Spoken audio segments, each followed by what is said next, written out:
A pensar más con Rosa María Palacios.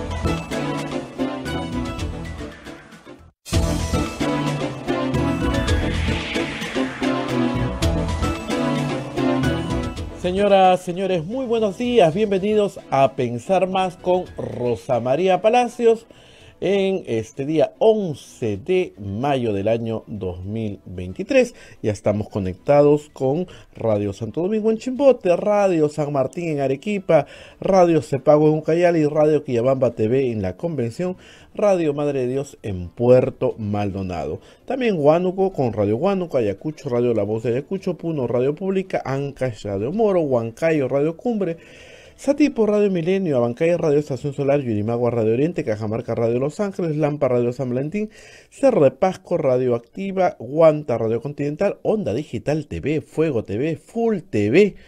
También las plataformas móviles, el Facebook de Radio Santa Rosa, el Facebook de Radio Quillabamba TV, el canal de YouTube de Radio Santa Rosa y nuestra página web www.radiosantarosa.com.pe. Bien, hoy día, ustedes ya saben, ayer lo anunció Rosa María, nos ha dejado las mejores entrevistas o las últimas entrevistas muy importantes que ha hecho y vamos a ir compartiendo durante estos días porque ella ha viajado a Roma. Así es que vamos a compartir en las entrevistas, pero antes Rosa María nos recuerda y agradece a los auspiciadores de nuestro programa. Adelante. Muy buenos días, Abel. Muy buenos días a todos nuestros oyentes en el Perú y en el mundo. Estamos transmitiendo desde Lima para todos ustedes. Y antes de comentar todo lo que hay que comentar, pues primero tenemos que cumplir con los auspiciadores. La Maestría en Gerencia Social de la Pontificia Universidad Católica del Perú invita a profesionales de diferentes disciplinas a participar del proceso de admisión. Informes en Facebook, @PUCMGS, o al teléfono 993-028-464. Urbánica. Diseñamos y construimos viviendas que te conectan con la naturaleza y que generan bienestar para tu hogar. Si deseas conocer nuestros proyectos de Punta Hermosa y Miraflores, o si tienes algún inmueble donde quisieras construirlos, podemos asociar también. Escríbenos al WhatsApp 948-242-747 o 998-999-201. ¿Cansado de perder horas en la gestión de tus procesos contables, administrativos y financieros? Simplifica tus procesos y ahorra tiempo y dinero con ERP Contanet, el sistema 100% peruano que lleva a tu empresa al siguiente nivel.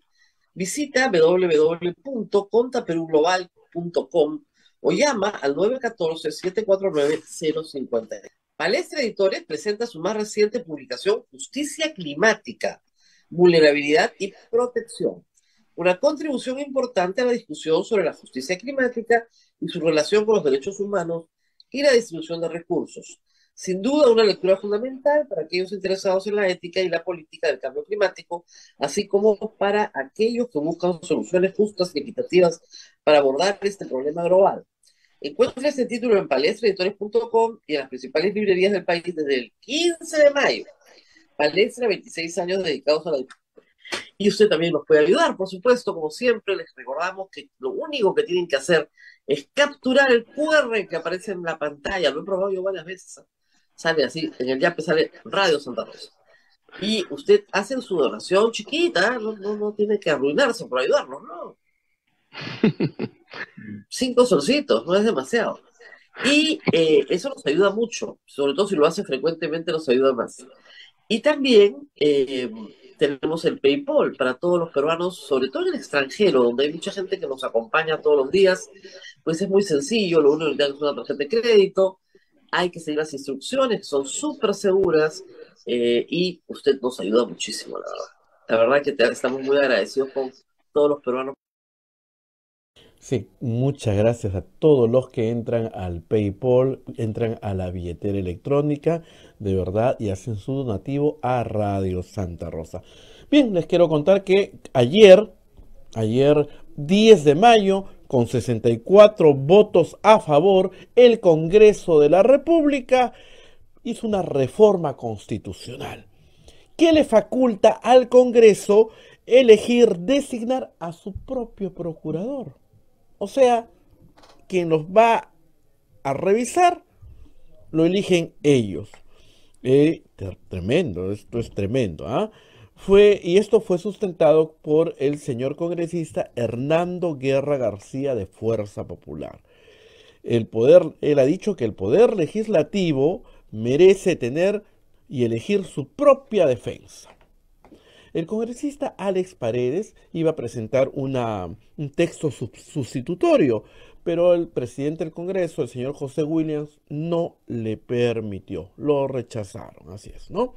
Y la noticia de ayer que invadió todas las redacciones periodísticas fue que la señora ex primera dama, esposa del expresidente Alejandro Toledo, salió de Estados Unidos y se fue a Israel.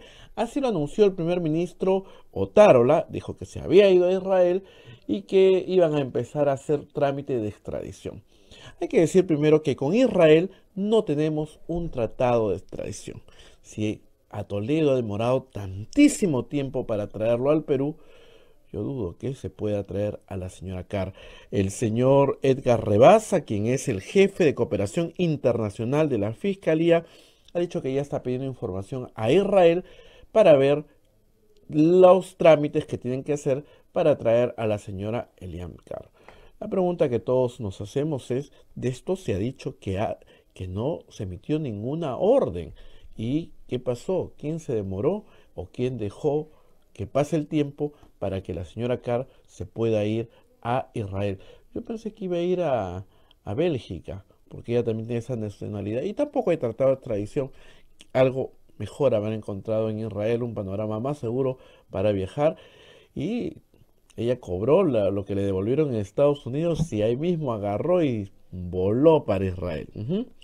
Y bueno, ese es el panorama político y también que se ha abierto investigación por el caso de Alejandro Toledo a los fiscales Rafael Velabarba y al fiscal José Domingo Pérez por haber emitido una opinión en el caso de Toledo.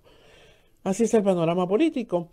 Y Rosa María Palacios, una de las interesantísimas entrevistas, la realizó con el analista político, profesor de la Universidad Católica, experto en temas del panorama político, Eduardo Darllán. Justamente vamos a escuchar esta entrevista y luego tenemos otra muy buena entrevista donde nos habla de Joaquín Ramírez, justamente el señor Jesús Vázquez. ¿Recuerdan ustedes? El señor Ramírez, recuerdan que se le han incautado 295 propiedades y ahora quiere que se las devuelvan. ¿De dónde sacó tantísimo dinero? El señor Jesús Vázquez da algunas luces y nos cuenta cómo es en Estados Unidos. Pero primero, pero afinidad. Y además es director ahorita, de carrera, me parece, de la maestría de... No, estoy en profesores en la universidad, pero eso es en la mi Universidad identidad Pontificia, secreta. en la Universidad Católica. Y vamos a hablar de política, por supuesto, y de análisis político esta mañana.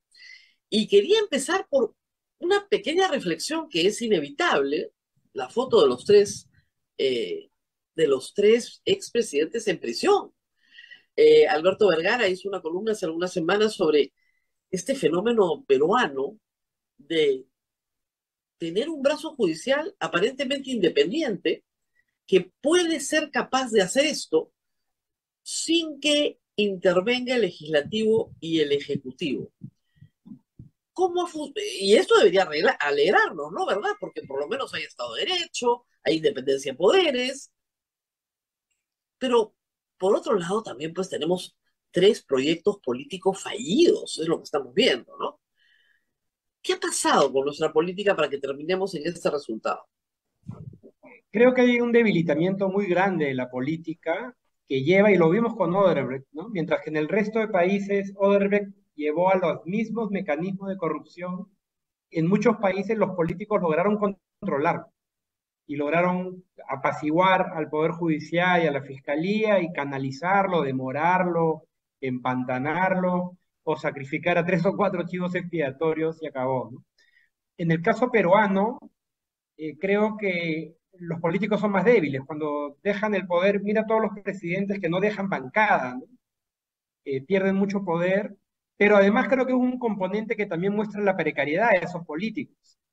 cuando surgen las investigaciones, los primeros en acuchillar al rival fueron los mismos que luego serían investigados por sus tratos con Odebrecht, ¿no? Keiko Fujimori, Alan García, desollaron a Ollanta Humala por lo que eran aportes de campaña en su momento, y que uno diría, oye, ahí vas a estar ahí cuadradito, ¿no? Entonces creo que también se suma a que son políticos débiles, a que son políticos que ni siquiera pudieron coordinar más impunidad, ¿no?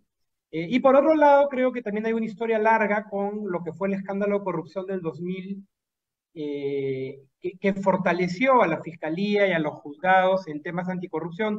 Te lo digo porque yo trabajé en esos años, en el 2003, y eran juzgados y fiscalías que estaban aprendiendo a hacer cartas rogatorias, investigación de fondos, estas cosas de la colaboración eficaz, ¿no? Entonces creo que en estos años lentamente construyeron capacidades que les permitieron enfrentar a Odebrecht de mejor manera, ¿no? Creo que por ahí va la respuesta.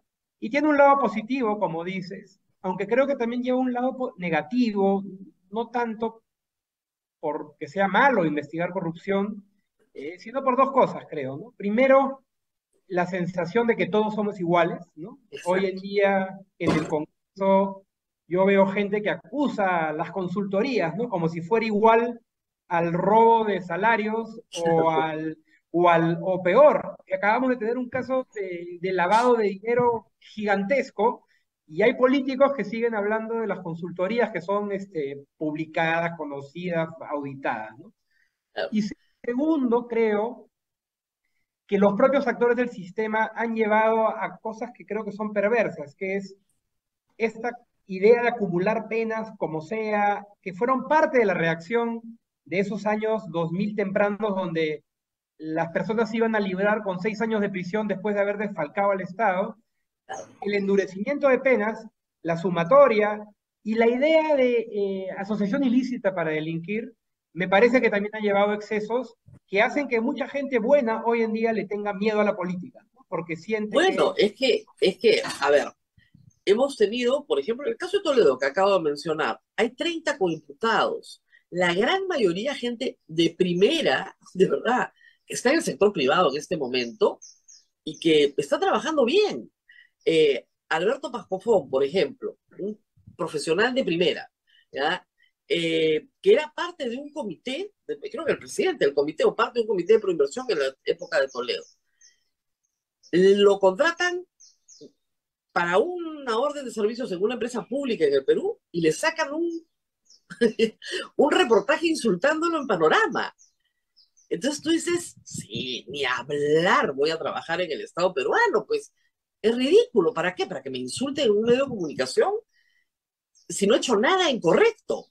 Y no ha hecho nada incorrecto. No hay ninguna prueba de que se haya beneficiado de un centavo de Odebrecht, ni él, ni Fernando Zavala, ni los ministros, ni Alfredo Ferrero, otros más. O sea, hay un montón de ministros metidos, porque hay que meter a un montón de gente para que salga mejor, que te dilata todo el proceso y que sirven para ser insultados en los medios de comunicación. Entonces, ¿quién se va a meter a la política? Tiene que estar loco, ¿no? Y que de alguna manera en esos campos no ha habido aprendizaje, ¿no? Yo recuerdo que en los primeros casos había el caso firmas falsas, que tenía 20 personas del Cogollo que habían hecho las firmas falsas para inscribir al partido, Claro. que en ese entonces era el partido fujimorista, que podía dejar de lado, se quería inscribir para dejar de lado a los otros partidos, era una táctica fujimorista común. Pero creo que eran 500 personas que eran los que habían firmado los planillones, ¿no?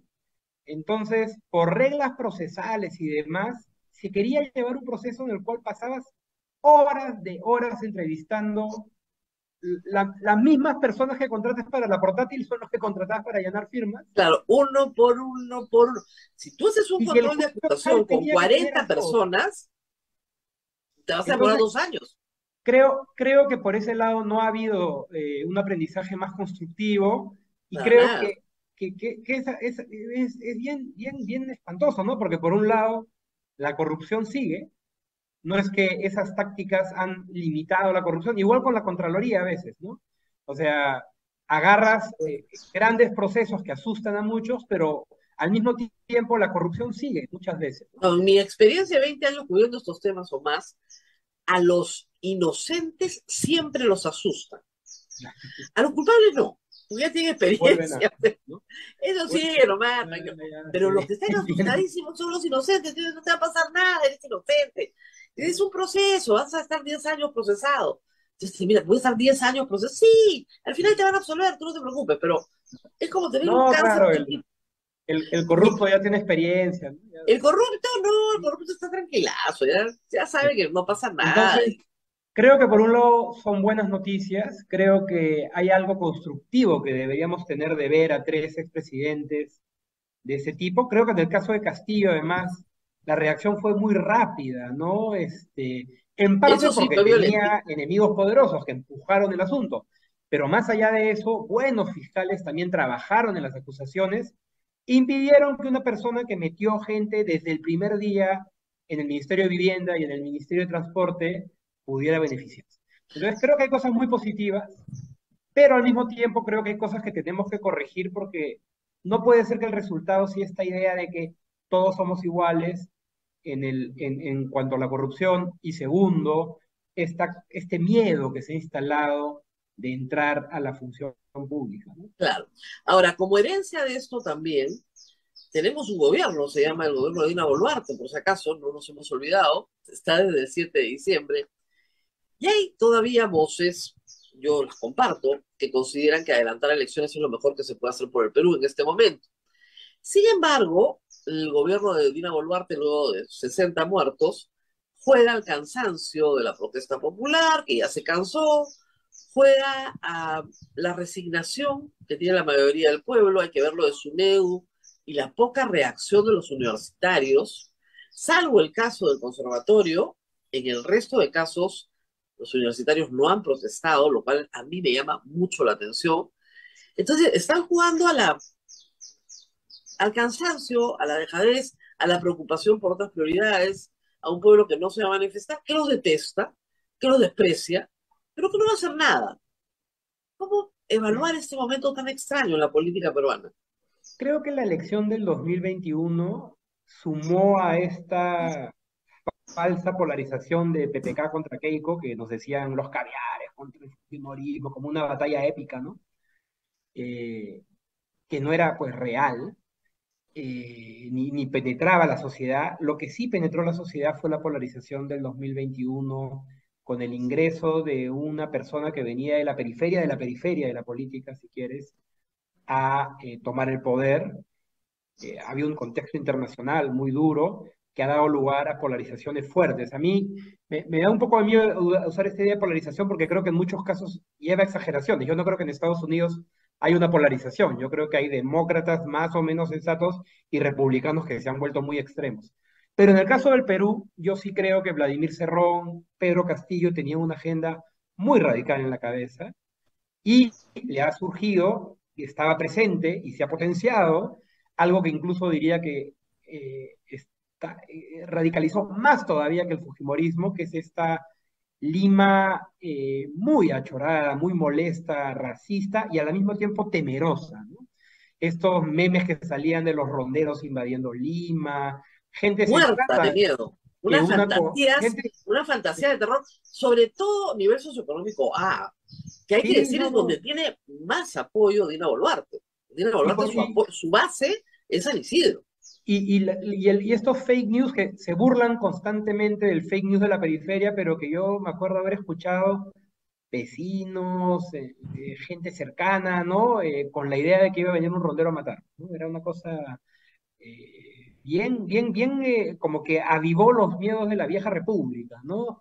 Y creo que eso lleva, es mi impresión, que eso llevó a un apaciguamiento con Castillo, sectores de izquierda o más comprometidos con ciertos valores, temas, sentían que protestar era hacerle el juego a la derecha más dura, y ahora viceversa también creo, como la propia construcción de la protesta se tomó como la toma de Lima, ahora sí tenemos que reclamar porque han sacado a uno de los nuestros, vinculando en parte la protesta a Castillo, más allá de la legítima indignación de la forma como actuó el gobierno. Ojo, no estoy justificando. Solo digo que me parece que en Lima un sector prefirió no sumarse a la protesta. Entonces, No, no, claro, sin clarísimo. ese sector urbano, a veces más hacia la centroizquierda, a veces más hacia la centroderecha, que salga a protestar, es bien difícil, creo yo, tumbar a un presidente que está en Lima y que tiene el apoyo, me parece, de quienes eh, ven el peligro todavía de este Claro, radicalismo, medios de Dina Boluarte ha comunicación. construido una alianza muy sólida con las Fuerzas Armadas Ujú. porque les garantiza impunidad. Mientras ella esté, no hay Correcto, investigación. ¿Ya? correcto. No hay investigación, punto. ¿Ya? Cuando alguien le dice, oiga, desde el centro, ¿no? Le dice, oiga, hay una investigación independiente, lo sugiere The Economist, ¿no? Mi amigo Augusto Álvarez, una investigación independiente para establecer. Se oye llover, no se oye No, padre.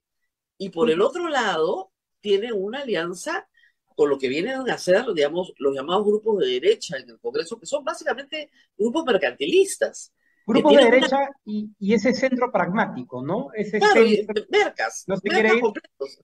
e iría más allá. Y también con la izquierda que ha inventado el discurso de la constituyente, pero que en el fondo es yo tampoco me quiero ir porque no vuelvo a estar acá de Son ninguna manera. igual de mercas, o sea, es una izquierda autoritaria, conservadora y mercantilista, como lo es la derecha. Es lo que yo digo, o sea, no es una derecha bruta y achorada solamente, es también la izquierda que dice, de acá a mí no me mueven, ¿no? Acá nos quedamos todos. Y que de alguna manera viven con esto, construyendo esos poderosísimos enemigos, ¿no? El imperialismo El, yanqui, sí. el Foro de Sao Paulo, el Foro de Madrid, ¿no? Y que construyen esta épica en la cual ellos están luchando por valores, pero creo que ahorita lo que se ha logrado es una estabilidad que nos queremos quedar todos. Ahora, también Ahora, es cierto, ojo, pero con un rechazo no, brutal por parte de la y población. abriendo heridas, eh, yo intento desde una perspectiva comparada siempre no ponerme dramático, porque creo que los países a veces se encausan más autoritariamente, a veces generan más protestas, no me gusta esta idea de el camino va a ser terrible, pero de verdad creo que lo que ha pasado desde noviembre, diciembre, enero, es un quiebre nacional profundísimo, en el cual buena parte del país que reaccionó desde las periferias de las periferias, han sentido que puedes matar gente sin que ni siquiera haya lo que tú has mencionado, ¿no? Una investigación profunda y cuidadosa, nacional, que permita decir hubo excesos y debería haber reparaciones en Mira, al proporción. ministro que propiciaba las reparaciones lo acaban de votar ayer. Correcto. Por ejemplo. El Pero ministro además, que, el ministro que lo dejan solo yendo a proponer el adelanto de elecciones al Congreso para el 2023 y Otaro lo saque el cuerpo. O sea, a ese ministro Otaro se ha encargado de votarlo ayer. No y había hecho además nada incorrecto. la pregunta siempre es, ¿para qué quieres mantener el poder? ¿No? Esta presidenta cuando llega se demoró en decirlo, generó, me parece, eh, en parte por esa incapacidad de decir, incrementó el malestar que se estaba dando, no tuvo respuestas claras, cuando las tuvo fueron también ambiguas con estos guiños al Congreso, con estas fotos con el Congreso. Entonces la pregunta es, ¿qué vas a hacer tú de acá al 2026 que valga la pena quedarte en el poder si lo que estamos viendo es que tienes en estos mismos pactos incapacidad de nombrar buenos ministros, ningún filtro al momento de ver quién estás metiendo en el gabinete? Yo también estoy de acuerdo, ojo, de nuevo, soy politólogo, demócrata, me queda clarísimo que acortar los tiempos es un antecedente Ma- perverso y maldito para cualquier país porque genera la idea de que cuando no me gusta algo lo puedo tomar y todo eso, y he apoyado la salida anticipada de Pedro Castillo por el daño que estaba haciendo al Estado y por lo que eran evidentes redes de corrupción, y también creo en la salida anticipada de este gobierno porque me parece que se están dando fracturas con esta ilusión del 10% de quienes nos gobiernan, de que podrían construir cierta legitimidad y evitar la llegada del comunismo, de los caviares o quien quiera. Esos sueños de opio me parece que están abriendo fracturas en el Perú que incrementan la polarización y además incrementa lo que creo que es la base de todo esto, que es una pérdida de legitimidad total de la clase política y del sistema político, ¿no? Entonces, Ahora, ¿cómo hacer un centro creíble? Hace unos días, sé que Eduardo Arayán fue convocado por el Partido Morado simplemente para que les dé una charla independiente, una charla muy crítica, yo tengo el texto, no lo he pasado, donde les dice, mire, yo no les voy a hablar bonito, porque no tenía por qué tampoco, y les dice algunas verdades, pero ¿dónde están los centros creíbles? O sea, si yo creo en un proyecto democrático, por oponerlo a un autoritario, si yo creo en el libre mercado, por oponerlo a una idea socialista de repartición, si yo creo en un gobierno liberal en el sentido que no permite el mercantilismo, no permite que nadie se aproveche, ¿no es cierto?, de la renta estatal para sí, para su negocio, para su grupo, etcétera. O sea, si no soy merca, no soy autoritario y además soy socialmente liberal, porque creo que cada persona puede decidir por sí misma cuál es su destino, ¿no es cierto? ¿Dónde está mi espacio político? Hoy en el Perú no está. no, ha sido degradado porque además creo que pasan varias cosas, ¿no? La polarización, no solo polarización, sino fragmentación. Todos creen que pueden ser presidente, todos Ah, vamos sí. a ser Uf. 16 candidatos. No, Ya. ya hay 18 inscritos y hay 8 más en camino. Nos A mí, quedaremos al final por la que la gente dice, bueno, ¿quién es el menos malo? Vas concentrando y te quedas con 4 o 5. Y pareciera pues que ese sector quedó dividido, fragmentado y con pésimas candidaturas. No entró. Eso por un lado. Pero además creo que los centros, como me gusta, porque no me gusta la idea de un solo centro que congrega no, todo, claro. porque eso en tiempos polarizados creo que no va a servir.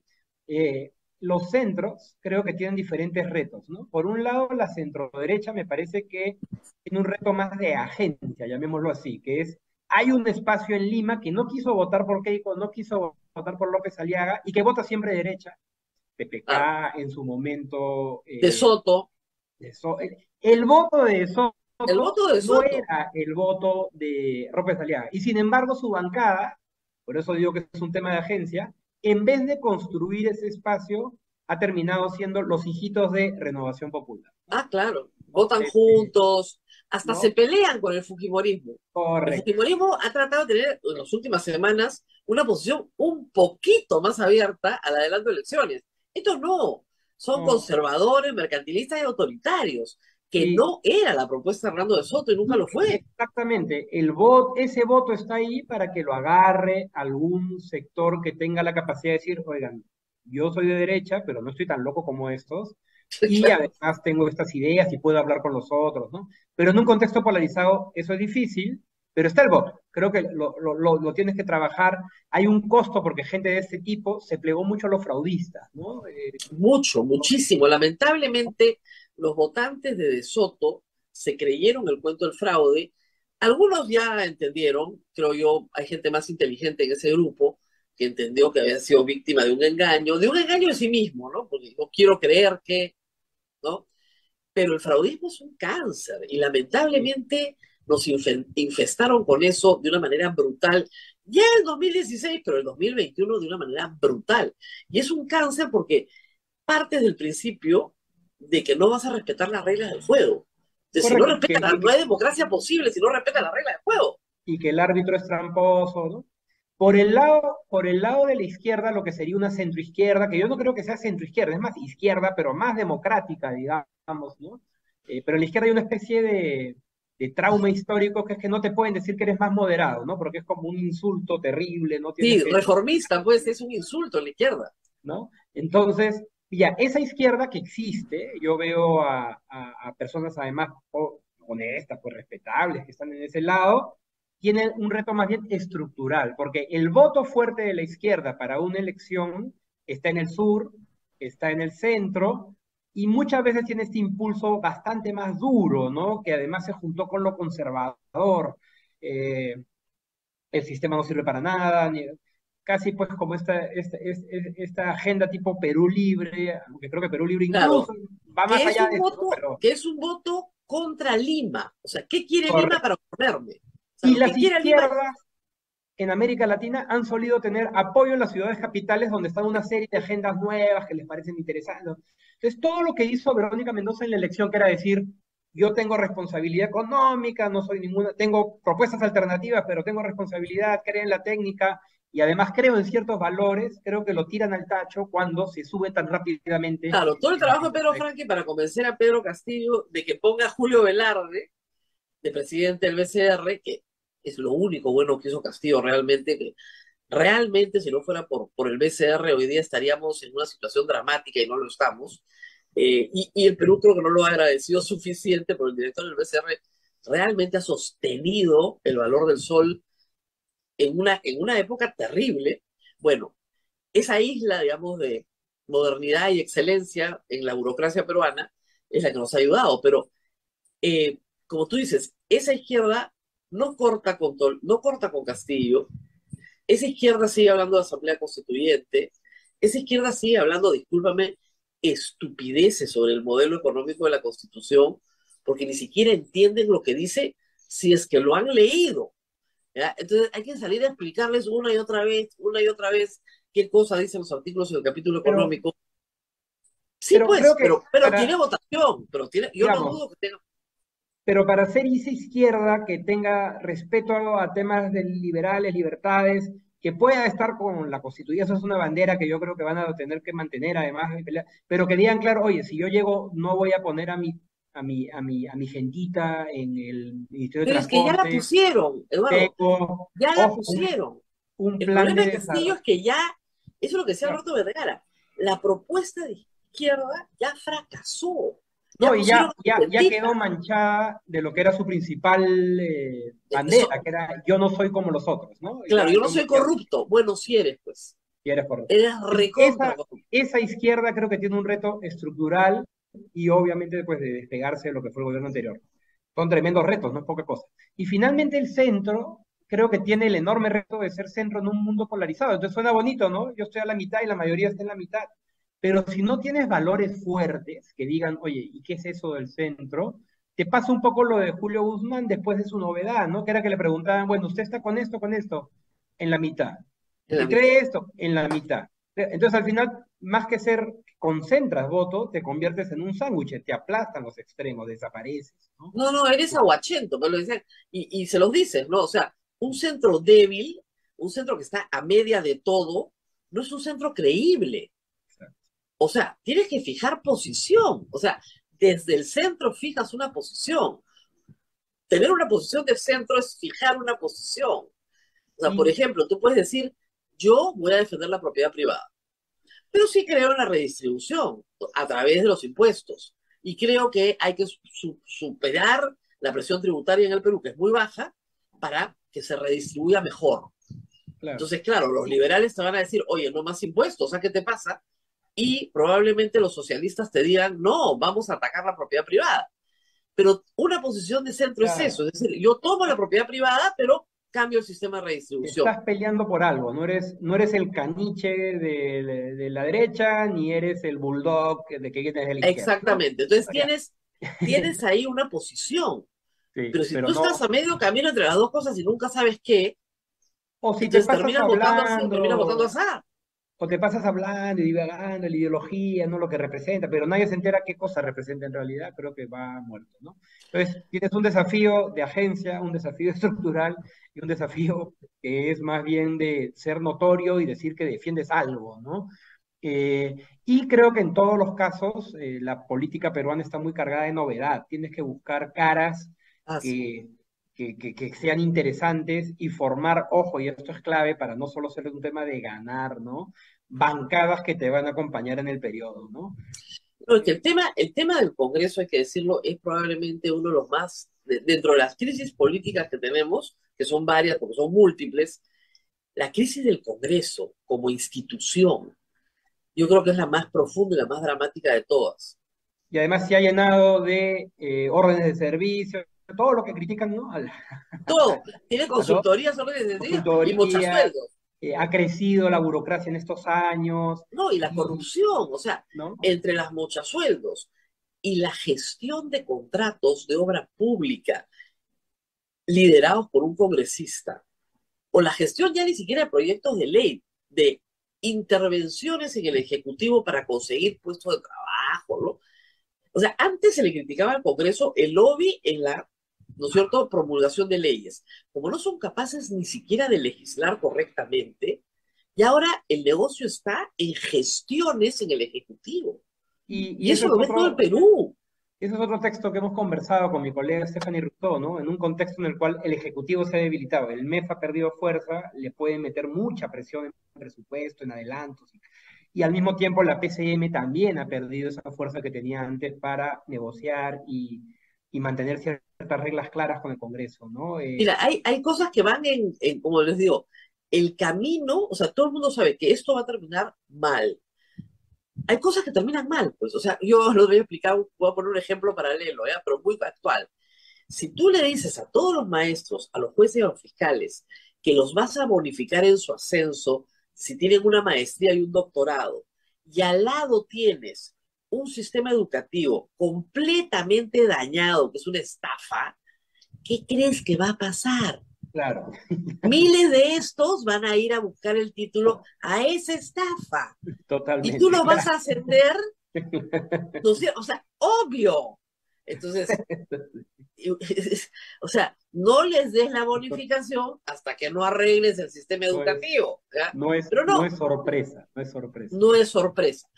Varios economistas han estado publicando este fin de semana sobre lo que está pasando en Bolivia, que para los peruanos de a pie es el ABC.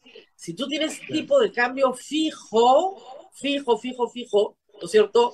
Y haces un festival fiscal, gastas más de lo que tienes porque no te entra más, va a venir una devaluación. Pero de todas maneras, y espantosa, eso lo aprendimos por Alas García. Yo no estudié economía, pero como que ya todos lo sabemos, hay papers, investigaciones. Tipo de cambio fijo y festival fiscal, devaluación de todas maneras. Inevitable. Estás gastando lo que no tienes, bueno, estás subsidiando lo que no tienes. Y eso es un llamado a, creo, un actor que ha estado muy ausente de meterse más con fuerza, no solo para sus intereses, sino para intereses más generales, que es la empresa privada, creo, ¿no? Con razón, muchas veces. Bueno, es que la empresa privada lamentablemente se sumó al fraudismo en un gran número de empresarios que financiaron, o sea, un mensaje de fraude que no era real, después creo que se dieron cuenta, y es lamentablemente políticamente se proclaman liberales, defensores de la libre empresa, de la libre iniciativa, de la libre contratación, de la propiedad privada, pero en el fondo, yo lamento tener que decirlo, Eduardo, son tremendamente mercantilistas todavía en el Perú. Sí, Pese a los 20 años de liberalismo en la economía, tremendamente mercantilistas. Voy a tener que irme, pero cierro con esto. Creo que esa empresa privada tiene que entender eso que acabas de señalar, ¿no? Que si no controlan y ayudan a controlar al Congreso y dejan de verlo como el dique que contiene al fantasma comunista y más bien se den cuenta que están destruyendo poco a poco las reglas de la estabilidad fiscal, del control de déficits y muchas cosas, vamos a tener más problemas de los que ya tenemos, ¿no? Es diferente salir a defender intereses muy concretos, parecidos a los que son cercanos a los míos, que salir a defender temas que dicen, oye, esto es un tema nacional, incluso en temas que me pueden afectar, ¿no? ¿Te vas? ¿Dina se queda o se va? ¿Quién? ¿Dina Boluarte se queda o Yo se creo va? que hoy por hoy está más cerca de quedarse, pero no olvidemos que lo mismo decíamos de Castillo, cualquier cosa que rompa este balance muy precario que tenemos puede dar lugar a un adelanto de elecciones y creo que lo que es clave es que esas fuerzas de las que hemos hablado tienen que ir a pelear la representación porque los extremos van a estar en el próximo Congreso, ese centro amorfo va a estar en el próximo Congreso y más bien lo que hay que intentar es construir un espacio de cierta sensatez con mirada nacional porque esto se está degradando y muy rápido, ¿no? Interesante el análisis político de Eduardo Darjan y le agradecemos, es especialista politólogo de la Universidad Católica del Perú, profesor en ciencias políticas. Vamos a ir a la pausa, y luego volvemos con una entrevista que revela muchas cosas, así que usted no se la puede perder. Pero antes les digo, cansado de perder horas en la gestión de tus procesos contables, administrativos y financieros, simplifica tus procesos y ahorra tiempo y dinero en ERP Contanet, el sistema 100% peruano que llevará a tu empresa al siguiente nivel. Visita nuestra página web contaperuglobal.com o llámanos al 914-7490-57. Y bajo la esto es un aviso de palestra, bajo la dirección del reconocido profesor penalista Jesús María Silva Sánchez de la Universidad de Pompeu Fabra de Barcelona, Palestra International Center for Legal Studies presenta el curso internacional Actividad Empresarial y Derecho Penal, el cual se va a desarrollar del 10 al 21 de julio en el campus de la Universidad Pompeu Fabra en Barcelona. Todos los informes usted los tiene en el 994-820148 o ingrese a nuestra web, a nuestra página institutopalestra.com. Viene un tema muy importante. Joaquín Ramírez, el exsecretario de Fuerza Popular. Quien habla de él es Jesús Vázquez, el piloto desde Miami. Pausa y volvemos. Estás escuchando A Pensar Más con Rosa María Palacios. Bien, ustedes recordarán que a fin de mes de abril se incautó 295 propiedades pertenecientes a Joaquín Ramírez relacionadas con la Universidad Alas Peruanas. Joaquín Ramírez es actual alcalde de Cajamarca, pero fue durante mucho tiempo secretario general de Fuerza Popular. Es el que les prestaba la casa de Bucaret, los carros a la señora Keiko Fujimori. ¿De dónde tanto dinero? En esta entrevista que ustedes van a escuchar, Jesús Vázquez nos recuerda no solamente las propiedades, esas 295 propiedades que tiene el señor Ramírez en el Perú, ¿no? Sino nos recuerda también que la familia Ramírez tiene más o menos cuatro mansiones en Estados Unidos. Palabras del señor Jesús Vázquez, él que conoce a Joaquín Ramírez y era informante de la DEA. Vamos a escuchar a Jesús Vázquez desde Miami. Adelante. Efectivamente, estamos con Jesús Vázquez, que nos atiende desde Fort Lauderdale, en Florida, y vamos a conversar sobre hechos del pasado.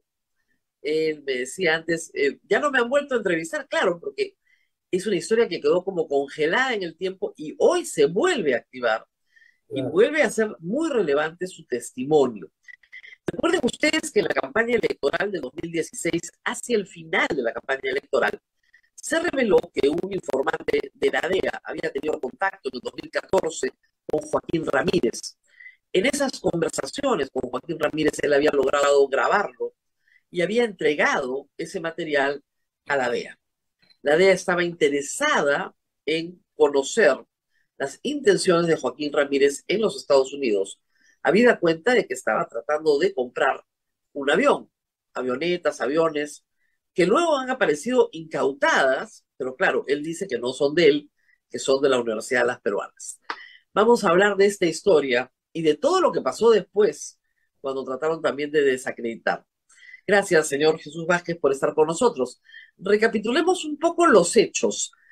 ¿Cómo así conoce a usted a Joaquín Ramírez? ¿Cómo le es referido? ¿Cómo termina él reuniéndose con usted?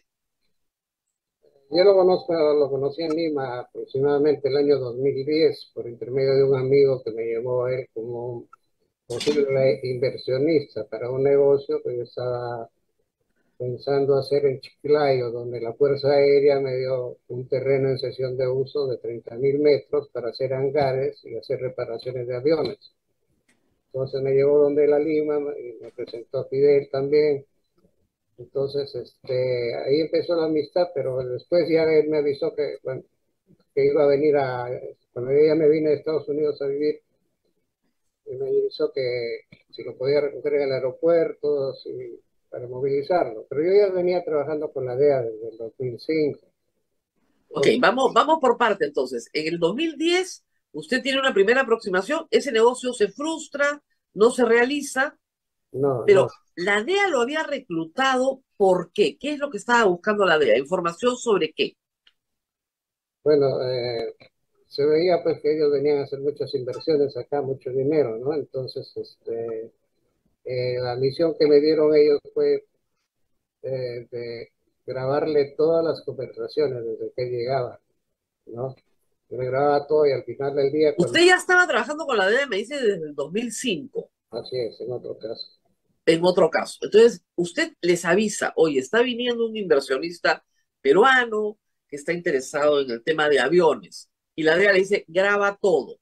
Y usted cumple con su deber, ¿verdad? Graba todas las conversaciones. Así es, todo esto está con un contrato. Yo no he sido un simple informante ni nada. Yo trabajé con contrato por un año. Todos los renovaba el contrato con la DEA. No sé, ¿Y no. cuándo terminó ese contrato con la DEA? Eso termina el 2015 porque me delataron Ok. a raíz de un... Entonces, por eso es que puede hablar del tema, porque claro, la pregunta que nos hace, si es informante, ¿por qué lo sabemos, no? Claro, si ya lo descubrieron, su coartada queda descubierta, nadie le va a contar nada. Está bien.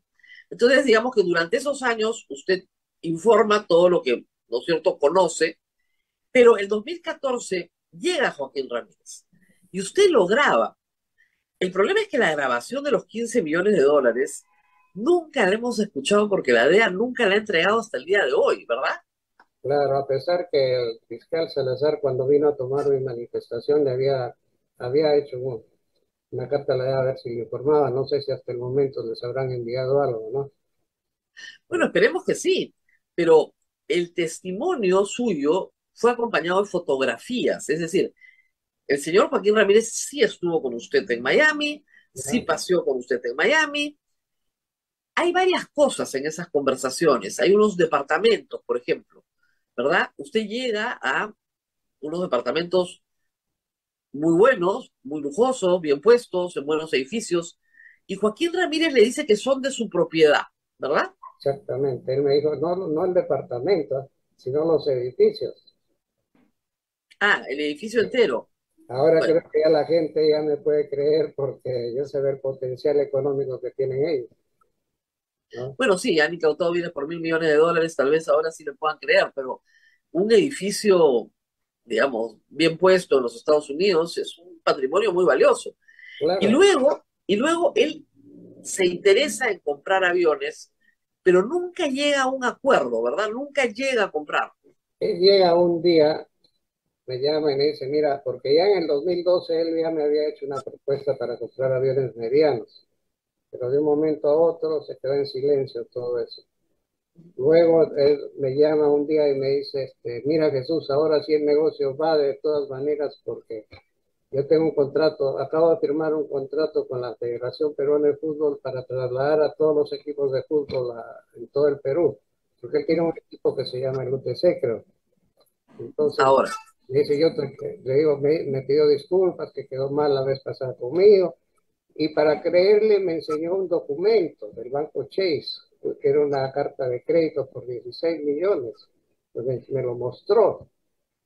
Entonces me dice, ahora sí va de todas maneras, porque tiene que ser un avión grande de 50 pasajeros para poder movilizar a todo eso. o sea, lo que quería era hacer un negocio de charter, básicamente, en el Perú. Claro, o sea, iba a estar casi para exclusividad para movilizar a los equipos de fútbol. Según él había hecho un contrato con la Federación Peruana de Fútbol. Ok. Y Entonces ustedes van a ver los aviones, usted lo lleva a las distintas citas que tienen, y él así le va contando algunas cosas.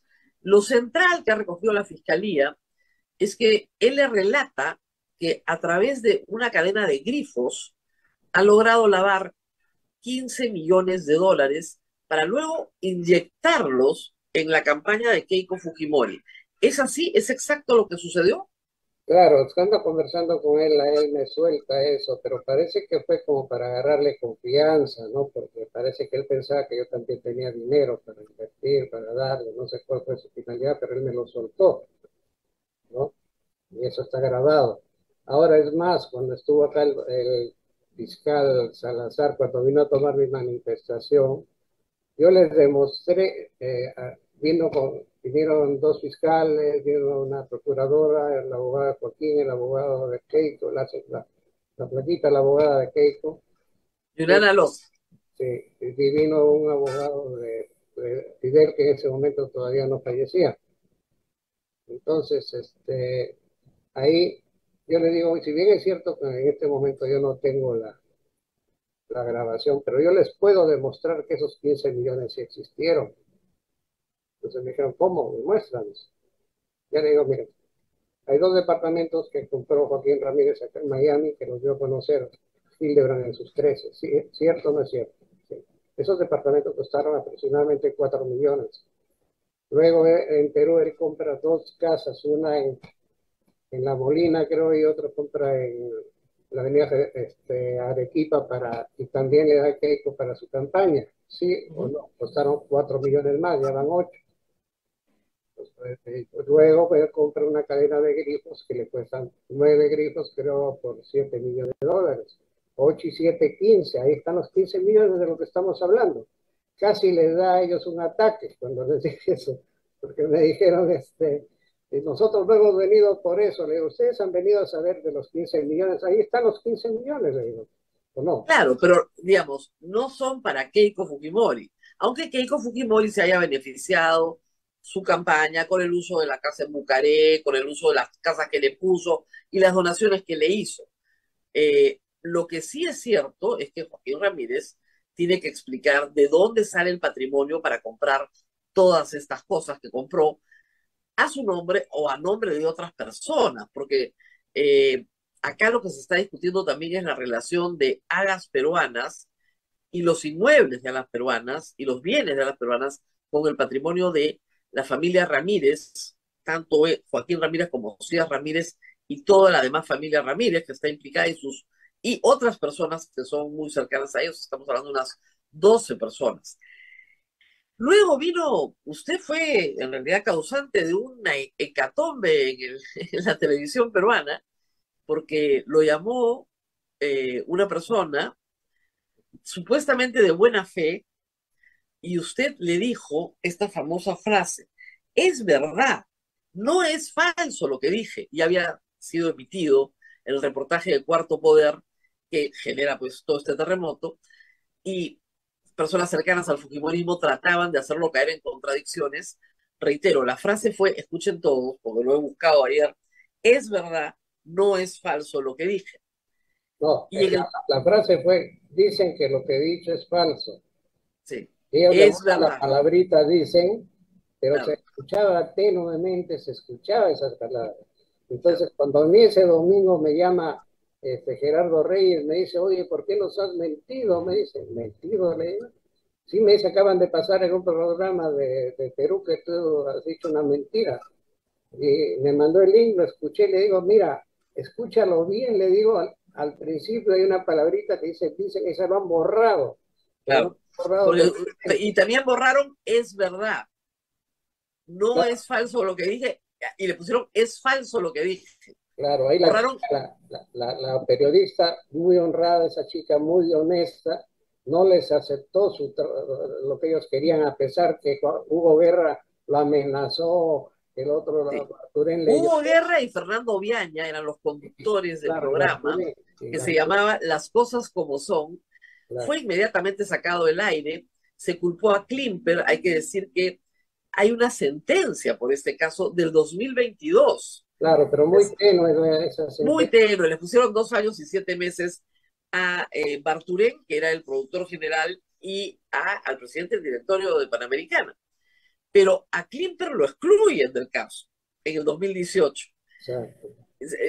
Tengo acá todos los datos, las sentencias del 27 de mayo del 2022 contra Pedro Arrulú y David Barturén por efectivamente uso falso de documento, ¿no es cierto?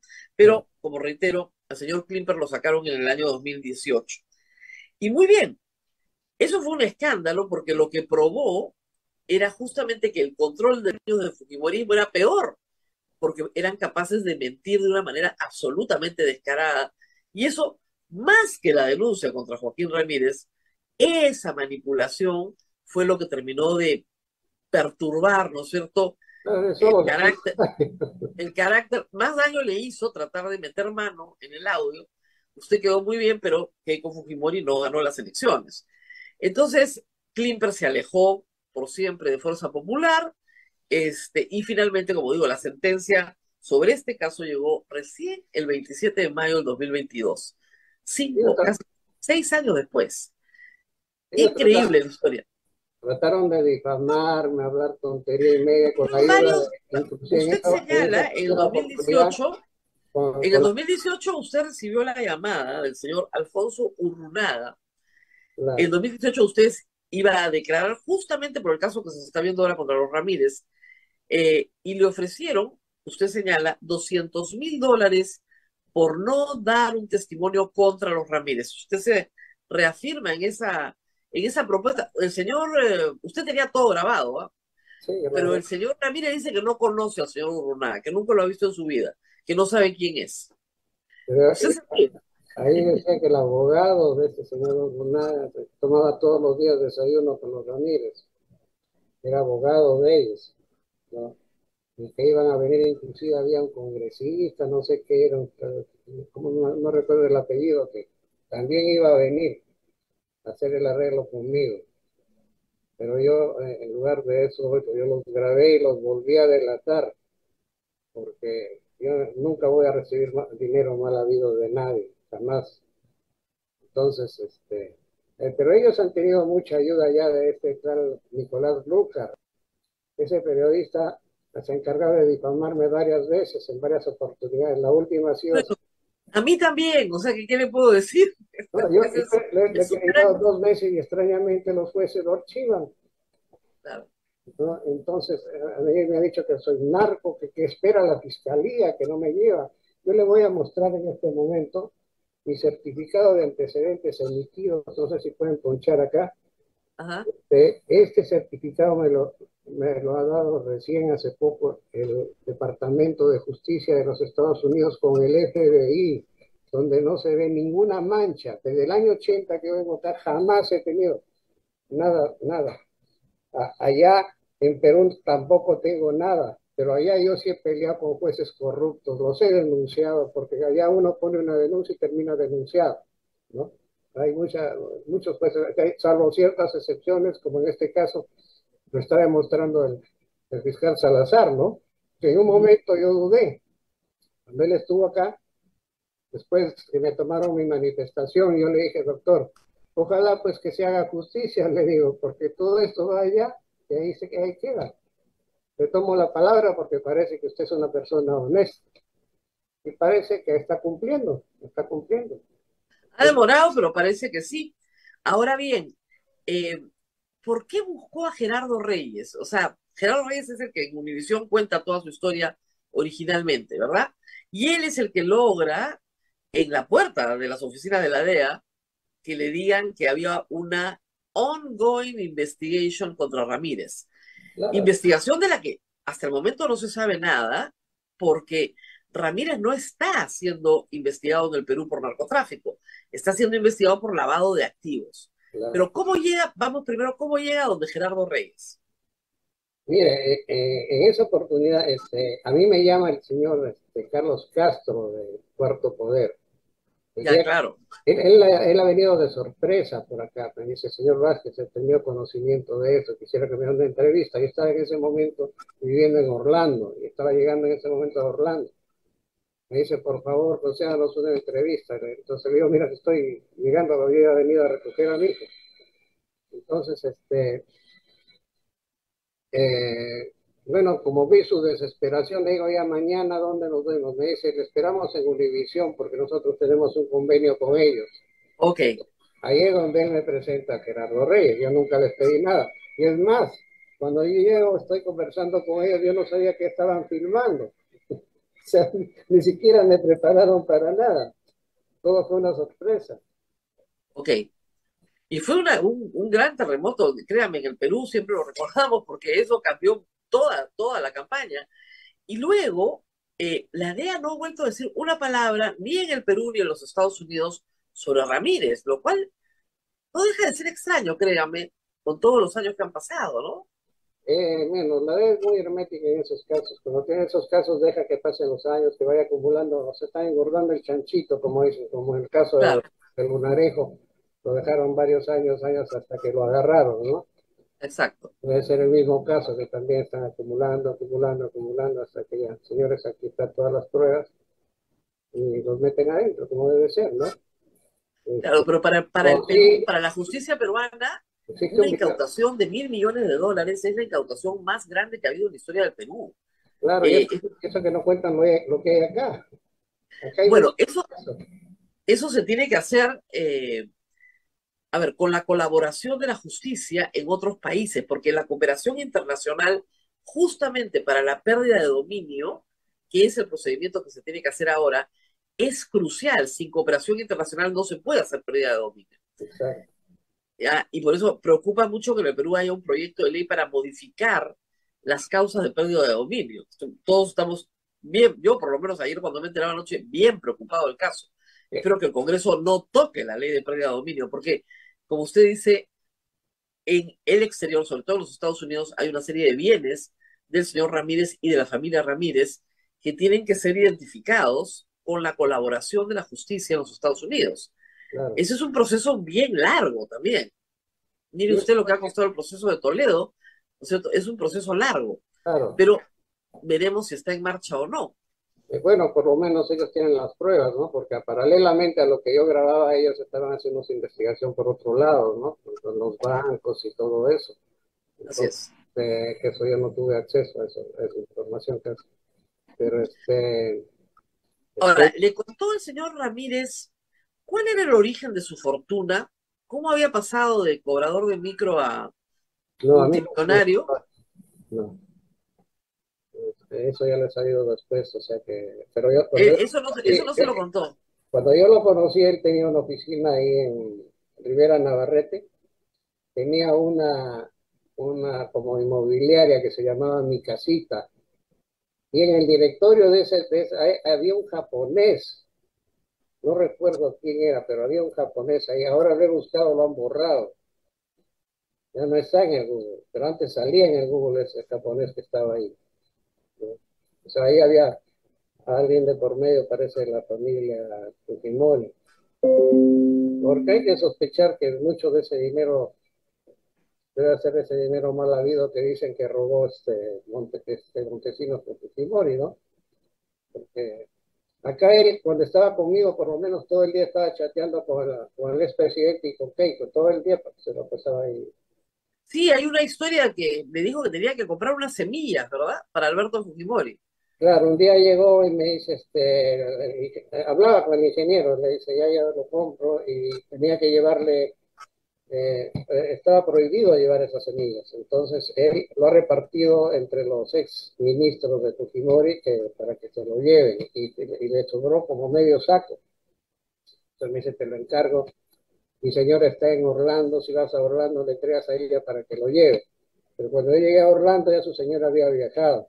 Y ese saco se quedó acá y se malogró, esas semillas, ¿no? Creo que era algo de que producía como nueces, algo así. Estaba prohibido sacarlo de verdad. Ok, pero había una comunicación directa con Alberto Fujimori y con Keiko Fujimori. Claro, Claro, en 2014, 2015, él era el secretario general del partido. así es. ¿Y cómo era la relación con Keiko Fujimori? Bueno, él conversaba todo el día, estaba con ella en contacto, pero todo lo escribía. Pero él no sabía que atrás venía una camioneta de la DEA grabando todo lo que él escribía. Estaban todos, Ah, o sea, todo estaba ploteado ahí, ¿no? Es más, un día Edgardo Sánchez, que era la persona que captaba ya a los delincuentes que lavaban dinero, se olvida su teléfono en mi carro. Y ahí le han descargado toda la información a él, o sea que ahí nada se sabe mucho de esto. ahora, es raro, como dice usted, que teniendo toda esta información desde el 2015, si fuese valiosa, si tuviese ahí algo contundente, la DEA no hubiera, en su momento, acaba de sonarle el timbre al señor Ramírez y ahora sí, la DEA en su momento no hubiera indicado a las autoridades penales, pero para tomar el caso del Lunarejo, ¿no? ¿Qué hace el Departamento de Estado? Coloca a Lunarejo, a Ceballos, en el Kingpin Act. Claro, Y al colocarlo, inmediatamente se le termina de procesar, se procesa en el Perú y se le condena a 20 años y cuando termine su condena tiene que ser deportado a los Estados Unidos, donde le espera también otra condena. Este no es el caso. Esto no ha sucedido acá. Se estaba probando algo que se nos escapó de las manos. Fidel Ramírez compró un avión que era chatarra, prácticamente, un avión que fue... Así es. Y ese avión lo lleva a ir a la Marina, no sé, extrañamente lo aceptan en la Marina para hacer toda la reparación. Y él se gasta ahí más de 3 millones de dólares para repotenciar ese avión. Así es. Y ya se sabía que ahí iban a traer 5.000 kilos de droga, se sabía de quién era todo, ¿no? Pero hubo una incidencia y se abortó toda esa operación. Y ellos han dejado que ese avión ahí, o sea, no sé cuál está es como chatarra, sí está reportado como chatarra ya prácticamente. Claro, prácticamente, pero ese avión estaba como nuevo. Imagínense, ese avión costó, volando, costó $300.000 nomás por los años de uso que tuvo, pero llegó a Perú volando, lo tenía trabajando hacia Aerocóndor. Aerocóndor le vende ya como chatarra, pero no costaba ni $20.000, pero a Fidel le paga $700.000, le paga a Padacín. Claro. Y estuve inclusive escuchando una conversación de él ahí en el rectorado, le digo, pero ¿por qué pagas tanto? Le digo, si puedes conseguirte un avión volando en 300.000. Claro. Le dice, yo ya sé lo que voy a hacer, ver qué hago con ese avión. Lo que pasa es que ese avión lo compra, me parece, para alas peruanas, no, o para otra empresa. Estaba como alas peruanas, pero él tenía una empresa formada acá, con la que también le dio participación al mismo Palacín, también está ahí en esa empresa, pero claro. Ellos son los propietarios del avión. Como se frustró el viaje ese de los 5.000 kilos de droga, ya lo dejaron abandonado ahí en la Marina, pero inclusive llega una oportunidad para ver si la Marina tenía algo que ver en esta operación sucia. Yo llamé haciéndome por una persona que tenía aviones que quería llevar a la Marina para que hagan mantenimiento, reparación. Me dijeron no, que ellos no aceptaban aviones particulares. Exacto. Ahí. ¿Ah? Qué raro, ¿no? Claro, porque así aparece el origen, ahí tienen que explicar el que estaba de jefe de la Marina. Ahora, el señor Ramírez, no él, pero la Universidad de las Peruanas, que es una cooperativa de trabajadores de la FAP, finalmente, logró tener una escuela de aviación. La escuela Jorge Chávez, el señor Ramírez, lo único en lo que ha existido en todos sus tweets es que él no es el dueño de esas avionetas, él no es el dueño de esas... Lo que más le interesa es que él no es el dueño de las avionetas, ¿no? ¿Por qué le interesa tanto decirnos que no es el dueño de las 7 avionetas y el simulador? Yo conozco el origen de esa escuela. Esta escuela le perteneció a un compadre mío, que era Mario Vigil Ferreira, que fue de la Fuerza Aérea. Inclusive, yo le di la idea para que compre esos avioncitos. Y Fidel me habló a mí para que le hable para que el otro le venga a la escuela. Entonces, él había invertido como $100.000 nada más en esa escuela. Fidel le da como $1.000.000 por escuela. Le cambian de nombre, de todo, y a él lo nombra administrador, a Vigil. Ha estado un buen tiempo ahí y ahí lo dejaron, pero lo extraño es que compran un aeropuerto privado que está en Ica, y también le compra a Aerocóndor, a la CIN, porque esta pista puede ver, que le vende a pero una pista privada se presta para muchas cosas, y más allá, pues no, puede llegar aviones hasta en la noche, a cualquier hora, y no hay aduana, no hay policía, no hay nada, ¿no? Cosa rara, ¿no? Ahora, son avionetas, ¿ah? Eso no sube los Andes. Aviones pequeños, pero sí puede recepcionar otro tipo de avionetas. No sé, claro, pero digamos. Hace años se descubrió que en la misma playa de Trujillo, en las playas aterrizaban hasta que incendiaron un avión ahí que ya no pudo despegar, se malogró y incendiaron. Claro. No, aterrizar esa avioneta la aterrizas en cualquier parte, en la Panamericana, eso no es problema, ¿ya? Pero que esa avioneta vaya a una zona de droga, eso es mucho más difícil. Y que salga de la zona. ¿Ah? Pero a la inversa sí puede ser venir, dejar y irse. Claro, dejar sí, pero descargar y subir los Andes es bien complicado. Ahora, él insistió mucho en que esas avionetas no son suyas, como usted dice, ya nos ha explicado el origen. Fidel Ramírez tenía una práctica que es recurrente, y usted la acaba de describir muy bien ya en 3 casos. Él pagaba muchísimo más por cualquier cosa. Pero según la información que tengo yo, el receptor del dinero tenía que tomar parte del dinero y devolvérselo. No a él, sino a quien él designaba. Y esa era su manera de lavar. Entonces, así sacaba dinero de las peruanas. Es decir, a las peruanas compraban en 700 lo que valía 100, pero el resto regresaba al ámbito de los Ramírez a través de otras empresas. Y eso ha sido más o menos, eso es lo que está haciendo el fiscal. Esa es la razón por la que el patrimonio de los Ramírez se incrementa tan rápidamente y el patrimonio de las peruanas no. Ya, bueno, mira, yo te voy a contar, un día me envió un mensaje el doctor Salazar y me dice, señor Vázquez, queríamos que nos haga un favor, me dice acá, he pedido información sobre 2 casos de las hijas de Fidel Ramírez y me han enviado una información muy ambigua, me dice, no se ve nada, no hay nada. Digo, envíame la dirección, investigué eso, ¿no? Ahora, ¿usted por qué tenía un avión de $6 millones? Usted es un hombre muy rico. A mí me dieron para venderlo. Ok, usted es el intermediario. El intermediario, ok, sí, porque no llegué a preguntar a usted, señor Jesús, ¿de dónde saca $6 millones? No, muy bien. Yo andaba con ellos acá. Claro, porque usted tiene como el intermediario en la compra de aviones. Claro, entonces así fue. Ahí se sentaba como un rey, o sea, voy a tener el mejor avión del Perú. Pero lo interesante es que le da el dato de la casa. Claro. Entonces, hay que buscar el puesto de las propiedades. Ahí estuvo Carlos Palacín en esa casa. Yo no llegué ahí. Pero Palacín me dijo, yo estaba ahí con Fidel en esa casa. ¿Palacín es hijo de Julián Palacín también? No, Palacín es tío de Julián Palacín, el hijo. O sea, okay. Hermano del que murió. Hermano del que murió.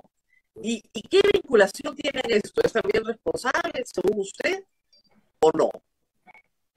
No le entiendo. ¿Cómo? Si tiene algún nivel de participación, porque no está entre las personas involucradas. Claro, él bueno, aprovechaba ahí la oportunidad para hacer las ventas, pues, o sea, ok, era solamente un proveedor, digamos. Claro, o sea, él le vendió el avión, le vendió el aeropuerto de Ica, ¿no? Ok. Era un proveedor de los Pero sí, yo sí lo conozco bien porque él fue mi instructor cuando yo empecé a volar en Trujillo. Ok. No sé, los años 70, más o menos. ¿Y usted todavía vuela o ya no hace nada? Yo no estoy volando. Tenía un avioncito acá para dar instrucción, pero vino la pandemia y me abortó. Ya, ni siquiera para fumigar, nada. No, por ahora no, pero tengo algunos proyectos. Ojalá que pueda hacer. Ojalá que lo pueda hacer. ¿Hace cuántos años vive usted en los Estados Unidos, señor Vázquez? Mire, yo vivo en los Estados Unidos desde el año 80. Ok. Pero va y viene a Perú. Venía a llevar aviones, venía a llevar repuestos. Y en el año 2010 ya me he venido a vivir acá, ya soy residente permanente. Claro. Ok, iba y venía, pero ahora ya está residiendo desde 2010 permanentemente acá. Y la DEA lo contacta en el 2005. Así es, por un caso justamente de Lunarejo.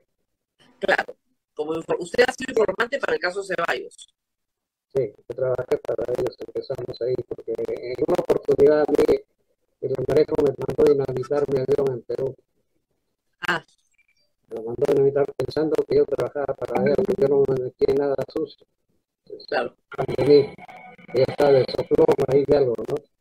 Y mandó un piloto que se lleve mi avión a Totachi y Totachi le metieron dinamita. Y ahí usted sí se comunicó inmediatamente con la DEA y comenzó a trabajar con ellos. No, en ese tiempo no, yo estoy hablando del año 84. Y ahí yo llegué a conocer a Ceballos en el año 84, un día que estaba esperando taxi en la vía Arequipa, con un amigo que también era piloto y mi amigo lo conocía.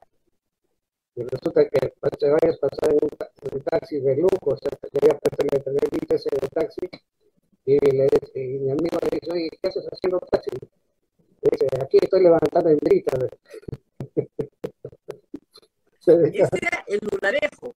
Y entonces, ahí nos contó que acababa de salir de la cárcel, que había estado un año en Moyobamba la primera vez que cayó. Pues.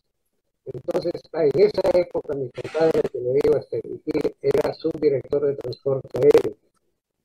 Cuando yo le comento eso, ¿para qué le dije? Empezó a ir a llegar por mi departamento, con su mamá, sus hermanos, porque quería que los apruebe, pero en ese tiempo mi compadre nunca los llegó a recibir.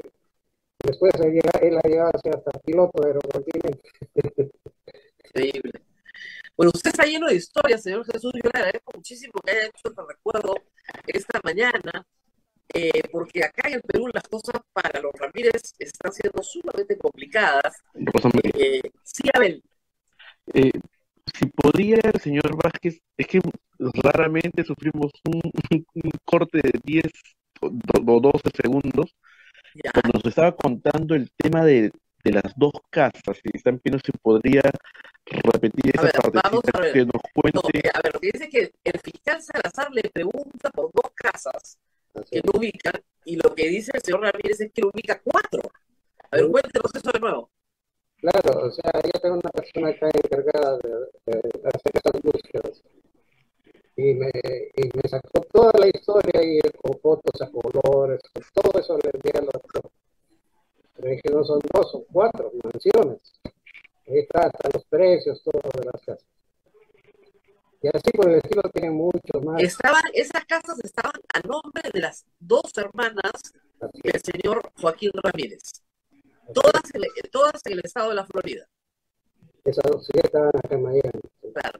Y usted también sostiene que el señor Ramírez tiene otras propiedades. Usted nos dijo, un edificio entero también en la Florida. Así es. Mire, la historia de ese edificio. Yo voy a contar. Yo un día fui con él a la zona bancaria de acá de Brickell, a ver, donde están todos los bancos, la zona bancaria.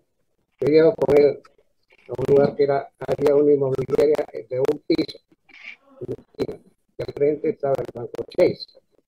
Entonces nos estacionamos ahí y me dice, por favor, espérame acá porque estoy haciendo una gestión para construir un edificio ahí. Me enseñó ahí donde estaba la inmobiliaria. Entonces la entrada al banco Chase se demoró como 2 horas. Salió con unos planos y me dice, espérame, voy a entrar a la inmobiliaria. Entró a la inmobiliaria y luego salió, después de un buen rato.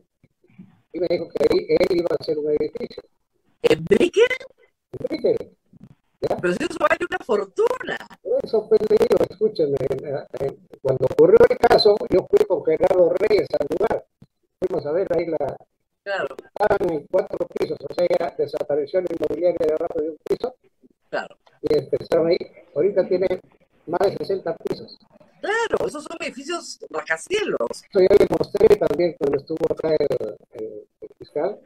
Lo llevé especialmente, le dije, porque después de la entrevista dije, mañana lo voy a llevar a enseñar esto y lo voy a llevar al hotel que tienen acá en Collins. Lo llevé, le mostré y todos decían que era un cuento, que no podía tener eso. Pero ahora que estamos viendo ahí todo lo que tiene, parece que es verdad. Además, él me presentó a un colombiano que le hacía las compras acá. ¿Las compras de qué? De los departamentos, oficinas. Okay, tenía un corredor que era el que compraba las cosas allá. Y todo eso tiene el nombre de la DEA, tiene el nombre de todos ellos. Ahora, sería raro, le digo una cosa, si la DEA tiene a este personaje seguido desde hace tantos años, sería raro que la DEA no tuviera toditito eso documentado, sabiendo quiénes son las... Porque normalmente tienes empresas offshore, testaferros, o sea, toda esa información, nada va a estar a su nombre, evidentemente, salvo estas casas que se han encontrado los nombres. Toda esa información tiene que estar ya siendo examinada, porque justamente si algo combate los Estados Unidos es el lavado de activos de bienes de procedencia ilícita, así que es probable que haya alguien al otro lado de usted que tenga muchísima más información sobre el caso que se está haciendo en el Perú. La DEA debe tener todo.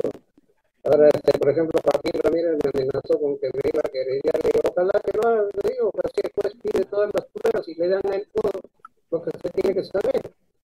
¿Hasta ahora él no ha presentado una querella contra usted? Sí, lo presentó, pero lo abandonaron. ¿En qué año lo presentó? Recién el año pasado prescribió y yo pedí la prescripción, pero ahí nomás cuando vino Ya. Y estas cosas que me está diciendo ahora, de repente lo vuelve a creer. no sé, pues, o sea, yo digo la verdad, yo no estoy mintiendo. Pero todo lo que he dicho ha sido absolutamente verdad, probado. ¿No? Pero Muy usted, bien. Ha sido muy interesante conversar con usted, ha sido todo este recuerdo de todos estos hechos. Y claro, como yo le decía, yo espero que la información faltante de lo que no se encuentra en el Perú, que parece que ser muy amplio, pues pueda ser evidenciado pronto, ¿no? Y que el fiscal pueda tener la colaboración internacional que tiene que tener.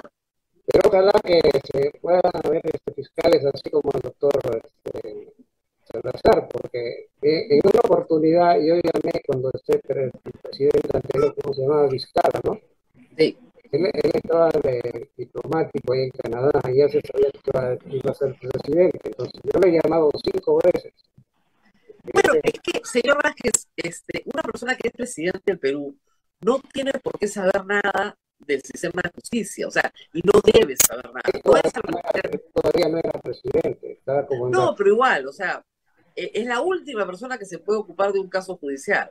Pero, por supuesto, pero yo no quería que él se encargue, sino yo quería ver la posibilidad de que a través de él, como presidente, se comunique y se haga una buena investigación como que se está haciendo, la que se está haciendo. Claro, pero es que la buena investigación jamás va a depender del presidente de la República, ni de ningún ministro, ni de nadie del Poder Ejecutivo, ni de ningún congresista. Por eso tenemos separación de poderes. Es inadmisible que el poder político Claro, intervenga. Justamente de eso acusa el señor Ramírez a esta investigación, de una venganza política. Entonces, y eso es lo que hay que evitar a toda costa. Así que esa llamada, en realidad, no lo iba a ayudar en nada. Ni no, Vizcarra no podía ayudar, ni Vizcarra ni nadie podía ayudarlo en nada que no sea desgraciadamente el uno fiscal va, y el juez. uno va y allá pone una denuncia al juez, después ya está a conversar con el otro. Sí, pero es en el fiscal y en el juez, igual que en Estados Unidos. Usted no va a hablar con el presidente Trump para una denuncia Claro, cada judicial. uno tiene su independencia. Exactamente, tienes que hacerlo así porque si no, no funciona. Bueno, queda la frase de la jefa de comunicaciones de la DEA en el 2016, que en la puerta de las oficinas dijo, "This is an ongoing investigation." Y si está ongoing, 6 años después o 7 años después debería haber ya Pero terminado, ¿no? lo de Lunarejo demoró años, inclusive él estuvo acá hasta como residente y todo. Sí, sí, sí, claro, claro, claro, duró fácil 15 años, Eh, fácil. a mí Muy bien, él pensó que cuando entraba a Toledo ahí le iban a perdonar todo, parece que ya tenía conversado si quería ir, dice, según él, me contó Carlos Morales, que era su gerente, me dijo, me había dicho que se iba a limpiar su nombre, ¿el de quién? los Lunarejos. Iba a limpiar su nombre, está preso. Claro, pues no tiene dos condenas y debe tener más ese hombre porque se ha matado más. No, o sea, si sale de Perú, si cumple su condena en el Perú, inmediatamente se tiene que deportar a Estados Unidos, porque en Estados Unidos también lo tienen que condenar.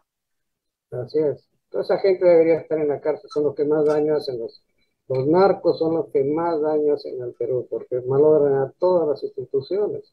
Claro. Con plata Pero gratis. hay que decir, señor Jesús Vázquez, que en la investigación contra el señor Ramírez y su familia no es por narcotráfico en el Perú, ¿ah? Es por lavado de activos. Claro, pero acá Todavía, la sospecha, todavía eso no se ha incorporado en el proceso. claro, pero sospecha desde que la aparición de ese avión que está en la Marina, ahí se tiene que investigar mucho de quién No, era. no, claro, pero digamos, si incluso fue la tentativa de un acto de narcotráfico, no se realizó porque el avión nunca salió del Perú. Claro, Entonces todavía ahí el caso es muy débil, tan es así que no está acusado por ese delito. Por eso le digo, hasta que la DEA o alguna otra organización gubernamental de los Estados Unidos plantee una denuncia o plantee una sindicación, estamos un poco lejos de llegar a esa conclusión. Lo que sí está claro es que se le persigue por lavado de activos. Eso sí, porque no puede explicar el patrimonio que tiene ni las vinculaciones que tiene con la Universidad de las Peruanas, y al no poderlas explicar, se le persigue por justamente. Y en el Perú, el lavado de activos no necesita que tú pruebes el delito fuente. Por el momento se presume que el delito fuente es fraude en la administración de personas jurídicas en la Universidad de las Peruanas. Por ahora, pero no necesitas probar el delito fuente. Eso es lo bueno.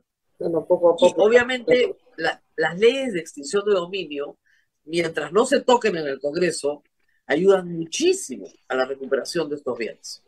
Que como usted señala, son varios y variados, por lo menos en el estado de Florida. Claro. Muy bien, señor Jesús Vázquez, ha Pues, sido... estaré bien. Muy bien. Una muy interesante la entrevista que Rosa María le realizó al señor Jesús Vázquez. Hay mucha información, muchos datos que hay que tomar en cuenta porque el señor Ramírez está pidiendo que le devuelvan las 295 casas o propiedades, que son muebles e inmuebles incautados. Hay que tomar en cuenta esta entrevista. Muchísimas gracias por habernos acompañado el día de hoy. Rosa María, ustedes saben, está llegando a Roma en unas horas y bueno, va a estar en la casa matriz de la familia Dominica, también va a visitar y me imagino que nos va a traer muchas novedades. Así que cuídense bastante, nos reencontramos mañana. Chao, chao. Hasta aquí, A Pensar Más con Rosa María Palacios.